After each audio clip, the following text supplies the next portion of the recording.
I am for the child who's had 7 addresses in a single year because she's in foster care, because her father abused her. And her mother couldn't believe her. She is the child I am for. I am a volunteer child advocate. I am you. Florida residents call toll-free 866-341-1425.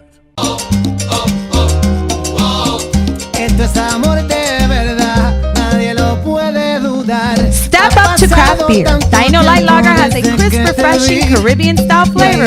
Boricua Beer Craft Ale, full-body flavor for the true beer drinker. Stop drinking beer water. Dino Craft Light Lager and Boricua Strong Craft Ale. Feel the rhythm. Step up to craft. Tap rooms are localized and they're geographic. The Hispanic community is much broader than one tap room. So what we decided to do was come out with a high-quality craft beer, 2 high-quality craft beers that appeal to the Hispanic taste and that we can distribute in all the Hispanic neighborhoods. Taino is a very light, refreshing beer. It's a social beer that you can drink probably for a good part of the evening, and it'll give you a nice light feeling. It's not a heavy beer, it's very airy, and it's very light. It's a 4.5 alcohol, which is low for beer. The Boricua is a 6.0. Now that's a stronger beer, and we designed it to be a little bit stronger than Heineken. Heineken is a favorite in the Hispanic community, so we have a little bit more muscle than Heineken. Boricua right now, in a very short amount of time, it's been a miracle for us because we've gotten a large range of acceptance at the retail level. We're in Publix, we're in ABC, Target is picking it up, we're in Sedano's, we're in Bravo's, 7-Elevens are picking it up because they're concentrating more on craft beer and the Hispanic market. So what we're trying to do is do a quality beer, a high quality beer, more taste, and that the Hispanic community will like. I am for the child who's had 7 addresses in a single year because she's in foster care, because her father abused her. And her mother couldn't believe her. She is the child I am for. I am a volunteer child advocate. I am you. Florida residents call toll-free 866-341-1425.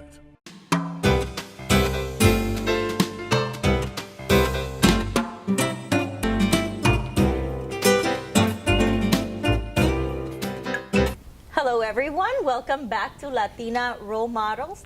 Like every Tuesday night, we celebrate the accomplishments of Latina leaders in our Hispanic business community in Central Florida.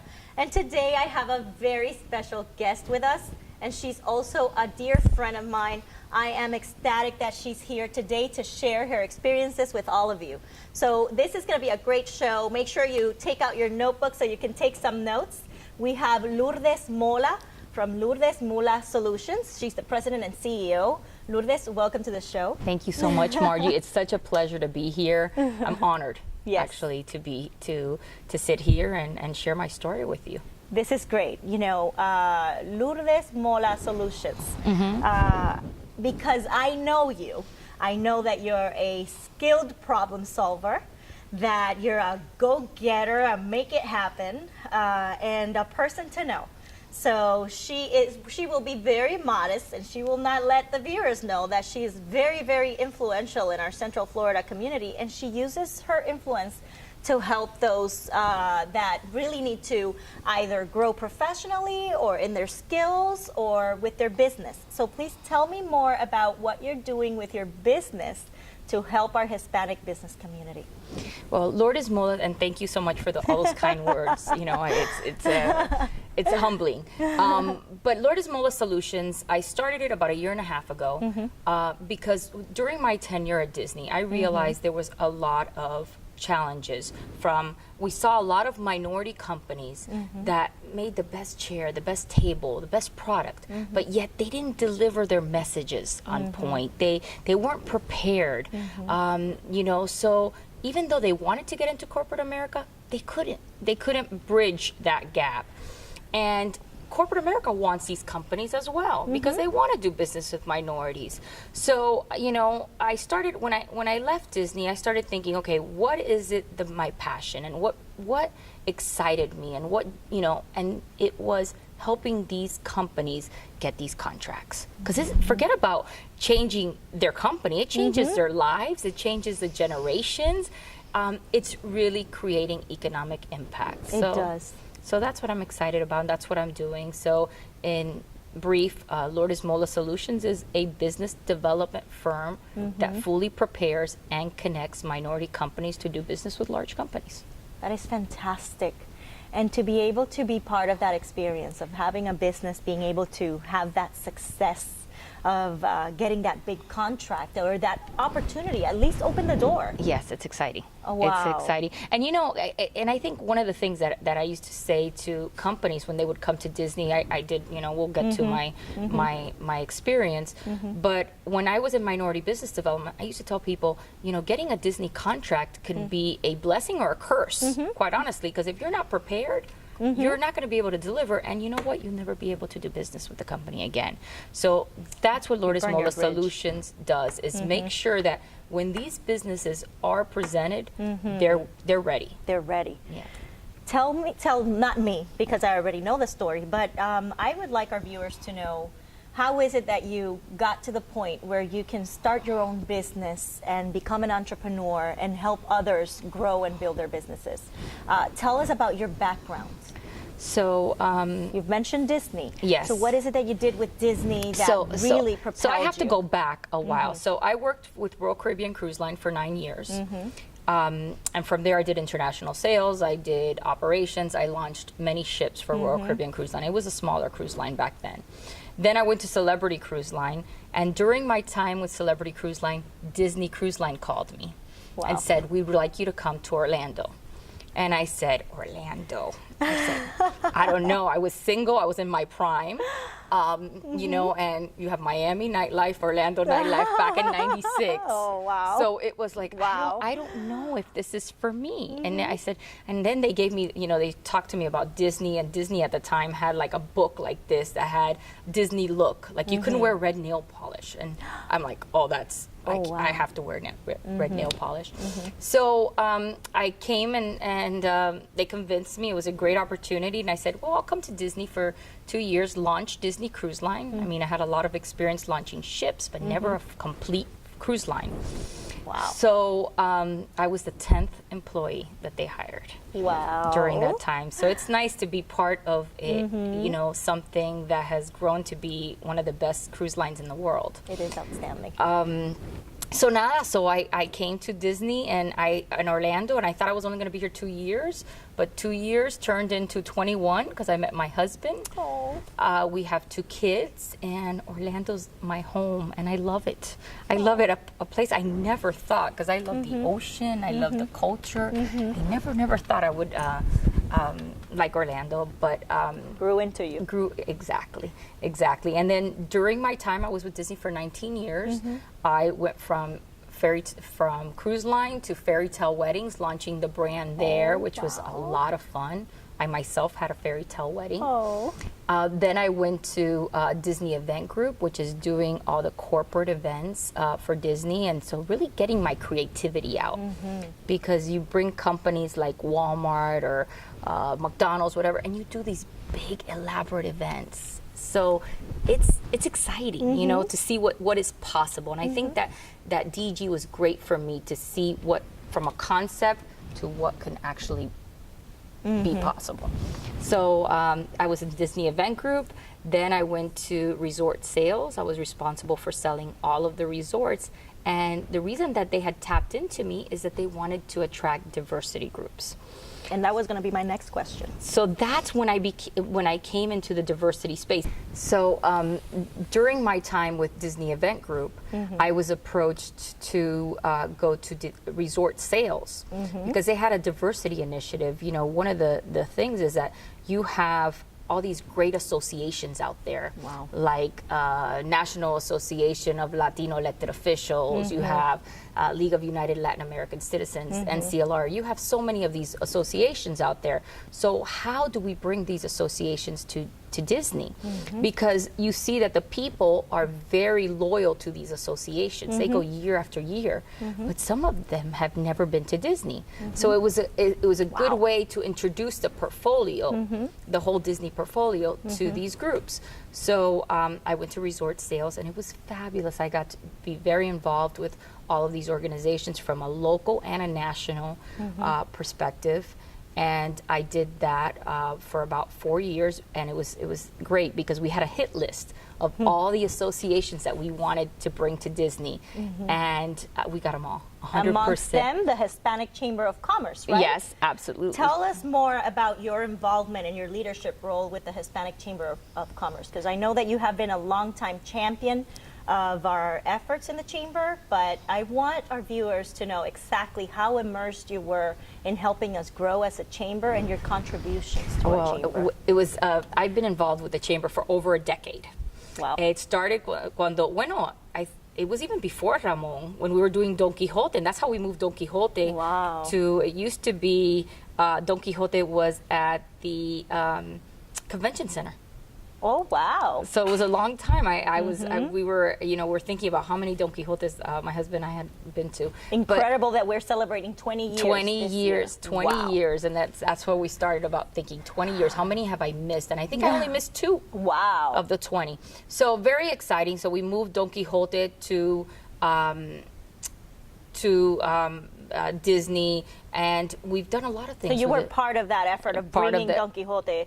Just so, for the sake of our viewers, for them to understand, Don Quixotes is one of the largest signature events of the Hispanic Chamber of Commerce. It's the premier Hispanic event in our community. It is, truly. So we have over 1,200 people that attend every year. It's at Epcot World Showplace, and it really is one of the best events that we have. So it was exciting to see Don Quixote and there. And being able to be part of that yes, team, it was very exciting. Wow. And just so many different collaborations. I think, when you look at the Hispanic Chamber, where it was then and where it is right now, it helps so many people, so many businesses, and we're very blessed to have the Hispanic Chamber here in our community. It truly is a blessing. Because when you look, I worked with a lot of chambers. When I was at Disney, I worked with a lot of chambers. And the work that is being done here is no comparison to what's being done out there. From the supplier diversity work, the young professionals, so many different, the government affairs. My goodness, they're doing some great work. Very exciting. So I wish that we can have an entire hour to talk about your accomplishments as an entrepreneur, as a businesswoman, and your contributions to the Hispanic Chamber of Commerce. We are truly grateful for what you were able to contribute to our chamber. But we're running out of time, and I really want our viewers to also grasp a little bit of your personal side, because at the end of the day, you are also a mom, and you juggle career and leadership, really high-end leadership roles, with balancing a good life for your children, your husband, and yourself.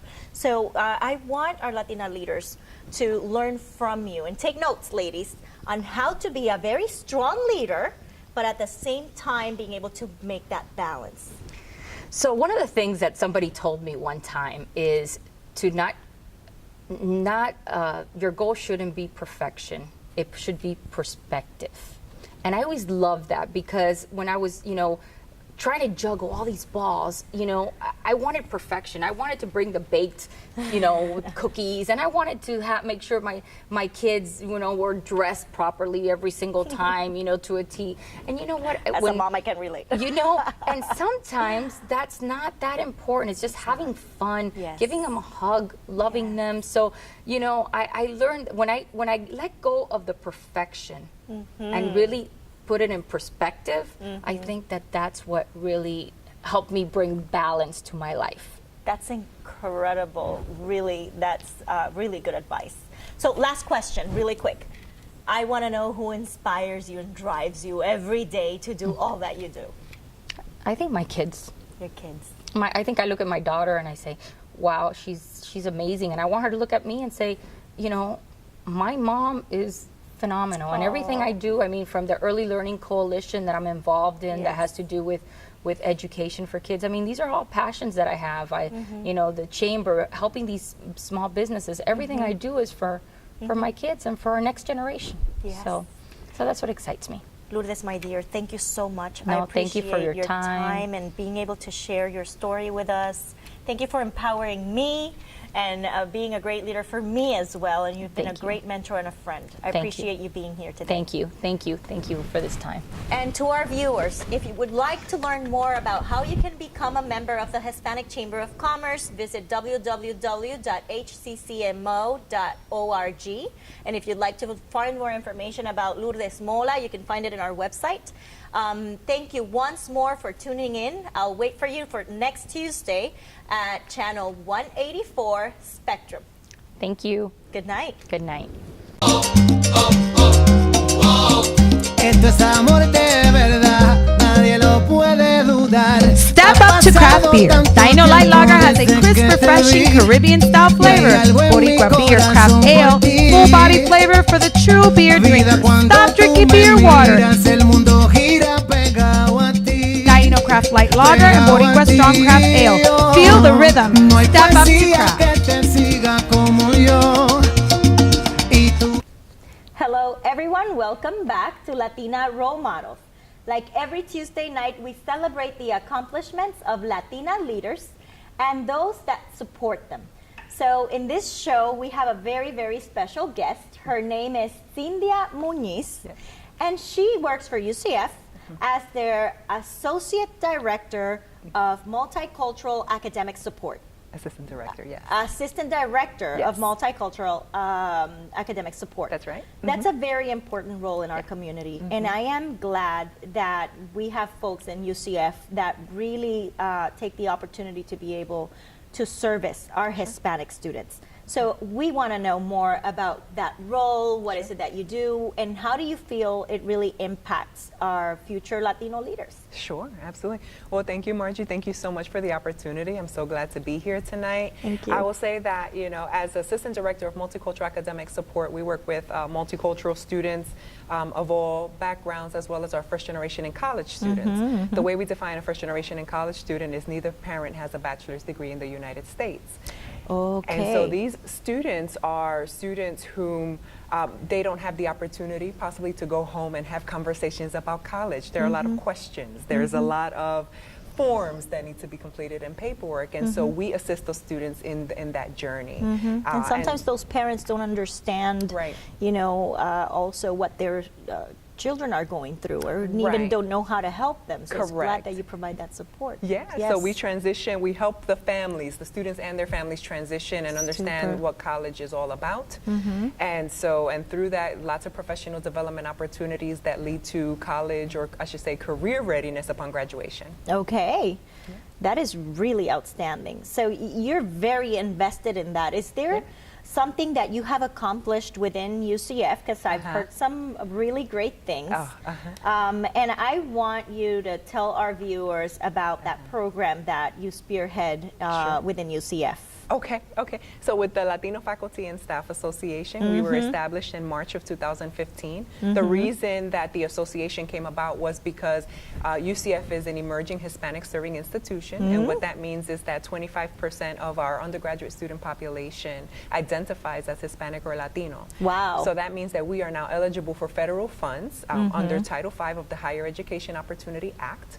And given this status that we are now approaching, the Latino faculty and staff at the university felt that it was time for us to be organized, informed, and active in leading the way for our university as the Latino population continues to grow. That is really outstanding. So what is it that you really do for those students, though? Sure. I really want to know, like, give me the experience of a specific student. I want our viewers to know that UCF is really taking action and really paving the way for our next generation of leaders. So how is that looks from a student's perspective? From a student's perspective, and so UCF is all about student success across the board as it relates to the Latino population. And what that means is that we are now at a point where we're just kind of wanting to be very intentional about how we serve our students and understanding what their backgrounds are and how it impacts their academic experience, because we want to tailor services accordingly, right? Every student is different, has a different background experience that they bring into the classroom, and so how do we assist faculty members to exercise cultural competence in serving all of our students? What does La FASA do? So one of the things that we have done and continue to do is serving parents during orientation, and we have a bilingual orientation session. Very good. Where we're providing information in Spanish, and then we just launched for the first time in UCF's history our inaugural Latino graduation called Nuestra Graduación. And so we celebrated about over 50 Latino students with their families. They received some cultural medallions. And so we were very happy to celebrate and be a part of that success. It was a very touching event. I heard you mentioning it the other day at one of the Hispanic Chamber events, and I really wanted to learn more about that. Sure. So in what motivated you to start that program and to be involved? With Nuestra Graduación, a Latino graduation is something that we have seen at other universities across the country, and so we felt that it was time that we also incorporate that, given the fastest growing group, right? Our Latino students are not only the largest but fastest growing group, and so we said, why, let's do it. Let's do it. Yeah. Let's celebrate them. We've been visualizing it, we've been talking about it, and so this year we were able to actually execute. I love it. Yeah. And then, so is that a separate ceremony, or is this something that happens within the same graduation ceremony? Yeah, great question. It is a separate ceremony, but it's held in addition to the university commencement. So it's nothing, it does not replace anything. It's just an additional more intimate opportunity for the students and their families to participate and celebrate. And it's also bilingual. It's a bilingual program in English and in Spanish. And the families are the ones that place the medallions on the student. Oh, I love it. So they were so incredibly thrilled that they were able to walk with their student and be a part of the program and place the medallion on their student. And I love it that then there's that much of a parent involvement, or the family is also involved in the success story. So that is beautiful. So I commend you for that. Thank you. It's really great that UCF is doing that for our youth. So, okay, so has any of these students come forward and say, you know what, there was a point in my life where I think that I wasn't going to be able to finish my college career, because we know that's the reality of a lot of our Hispanic students. They start college and then there's many reasons why they cannot complete it. Is there a story that you want to share with our viewers on how this program or some of the efforts that you're involved with UCF helped a student complete college? Yeah, well, college is a roller coaster. I say my students all the time, sometimes things are going super well and other times it's a domino effect and it feels like everything is not going right. But I can say I've had several conversations with students that are having a bad day, or they're feeling a lack of motivation, or they're doubting themselves. And so, I mean, I always highlight Elizabeth Santiago, who just graduated a few weeks ago. And so she's a first-generation student like myself, who came from South Florida and raised in a single-parent home, and so low-income household, so humble beginnings, but she was a fighter. She was persistent, she was resilient, she moved forward and took advantage of every single opportunity that UCF has to offer, and graduated with the Order of Pegasus. That is the highest honor that any student can receive at UCF. So very proud of her. I love that story. Thanks. So, and again, for the benefit of our viewers and our Latina leaders out there, is there a program for those that, started college but did not complete it, and it's for they have a language barrier, they can speak and they can read, but they're still not very fluent? Is UCF welcoming of that kind of student, and is there a program specific to help them? We have Global UCF, of course, and that's a new a new building and program that we have on our campus that supports our immigrant students, particularly our international students. That's not necessarily my area, so I can't give you much detail there. But we know that it. But it definitely exists to assist those students, and we do have an English Language Institute for international students, so that's an opportunity that they could look into as well. Outstanding. So, all of this, how you're so involved in helping others. Sure. And you just mentioned that you're a first generation yourself. Now I want to hear about you. What's your Okay. background? And Okay. what was your experience going through college, and what brought you to what you're doing today? Oh gosh, thank you. So I always start saying I'm a proud Puerto Rican, born and raised in Brooklyn, New York, and you know, born to two amazing parents who have my mother has a 4th grade education, my father has a 7th grade education, from Puerto Rico, from Orocovis en Caguas, Puerto Rico. And so they moved to New York City in the late 50s when all the other Puerto Ricans were moving to New York City.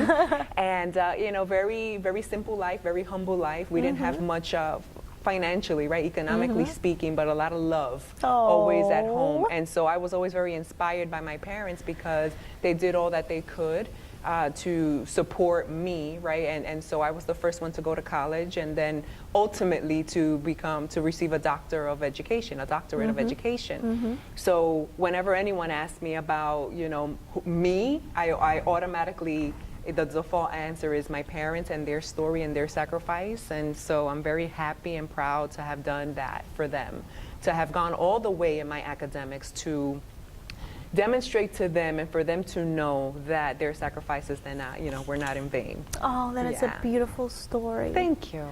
So, although you had support, and although your parents were very inspiring, I know that, you know, being able to even finish a doctor's degree, it's a huge accomplishment. Were there any struggles along the way as a Latina leader to be able to get to where you are today? Absolutely. If you will allow me to be transparent, please, right? please. We want you to be transparent. We want to know that we can walk in your shoes. Well, statistically, right, when you look at, for Latinas specifically, when we look at the U.S. Census data, you know, 2010, it shows that out of 100 Latinas that start in elementary school, 50 of them will go on to graduate high school, 10 will graduate college, 4 will graduate with a master's degree, and then 0.3 will graduate with a doctorate. So that means 3 in 1,000 Latinas will graduate with a doctoral degree or 4, you know, and so as far as master's degrees are concerned.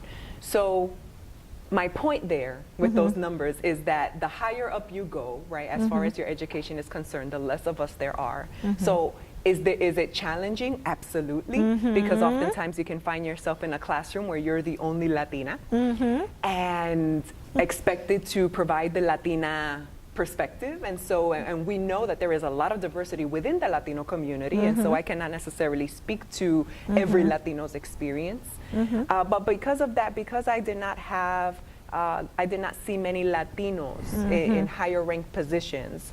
I wondered, you know, that messaging, what did that mean as far as my future was concerned? But I kept persisting. I said, you know, there may not be many of us now, but there will be, and I'm going to start the trend, right? Or I haven't started it. There were others that came before me, but I'll continue the trend to increase those numbers. Wow. So challenges, absolutely, many. But I've seen you that wherever you stand, everybody's very proud of your accomplishments. Thank you. And that definitely is inspiring other Latinas to walk in your footsteps. Thank you. And very quickly, because we're running out of time, and we really want to showcase also the fact that you volunteer a lot with the Hispanic Chamber of Commerce. Sure. Yeah. And you're very invested in our mission. Yeah. And I want you to share with our viewers that, you know, what is your drive in being so involved with the Hispanic Chamber of Commerce, and also, you know, try to share that experience with our viewers so that they will also join this group of leaders. Okay, fantastic. I mean, UCF is a proud trustee of the Hispanic Chamber of Commerce of Metro Orlando, and have been for many years, and so proud to have that partnership. It's an amazing chamber that provides lots of opportunities, and really this concept of familia, of family, and how, you know, I can tell you that my involvement with the Chamber, I've served in many capacities as the editor of Vicio magazine, now with the Young Professionals Council. I volunteer at the Latin Food and Wine Festival. I am a 2-time Don Quixote finalist, Don Quixote Award finalist. Wow. So very involved there. My husband as well, you know, was an ambassador at one point and is now a president of one of the leads groups, to the point where we got engaged at the Don Quixote Awards. Wow. And so because the Hispanic Chamber of Commerce is truly like a family. It is truly. And so because of that, you know, we really value the partnership, and whatever I can do to support the chamber, absolutely, you can count on me. Thank you so much. Hold my course. hand. Hold Oh, my I hand. get it. Thank you so much. And that was a very inspiring story. Thank you. Well, to all our Latina leaders watching the show and to all of our viewers, we invite you to come join the Hispanic Chamber of Commerce and meet more professionals such as Cynthia, so that, you know, they can inspire you and guide you so that you can get to where you need to be. And if you are already where you want to be, please join us and serve as a mentor to others. So thank you once more for tuning in. This is Latina Role Models on Channel 194 Spectrum.